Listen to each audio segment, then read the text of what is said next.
Did ISIS just discover its ticket to the West, provided by us? Italy, stepping up security, has hundreds of thousands of migrants from Libya descend its shores. They're fleeing what we're told is a country that could be taken over by ISIS. But how do we know? How do we know? To Amy Kellogg on why this could be very bad timing. Amy. Hi, Neil. Well, the fact that ISIS has a presence in nearby Libya came as really a big surprise to many Italians who only really woke up to the fact after those beheadings in Libya earlier this week. Meanwhile, as you mentioned, Neil, Italy has been dealing with a real refugee crisis over the past few years, with a steady stream of asylum seekers from all over the Middle East and Africa setting off from Libya in shaky boats to seek asylum in Italy, which is just a few hundred miles across the Mediterranean.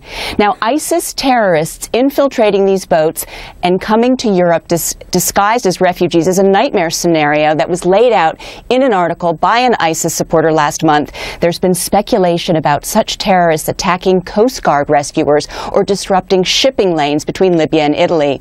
But this is also a scenario that Italy's interior minister shot right down today as hype. He also said that ISIS threats to march on Rome were more virtual and symbolic than real.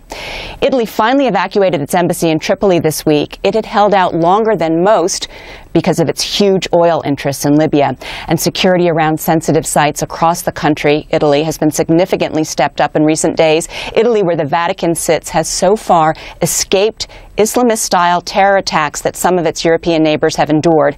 Now, some say that ISIS may be more interested in fighting the other competing militant groups that are fighting in Libya than trying to cross the sea and attack Italian interests. But one ISIS supporter, Neil, has encouraged recruits to get to Libya quickly and take advantage of all the loose weapons, the shoulder-fired missiles that sort of disappeared after the Gaddafi regime fell. Now, finally, again, Neil, Italy, while it's concerned about all of this and the proximity of ISIS in Libya, is saying that it won't support any military action unless it's under the auspices of the United Nations. Prime Minister Matteo Renzi saying that getting involved in Libya would be a quagmire where you wouldn't know who was your friend and who was your enemy. Neil. Amy, thank you very much. Amy.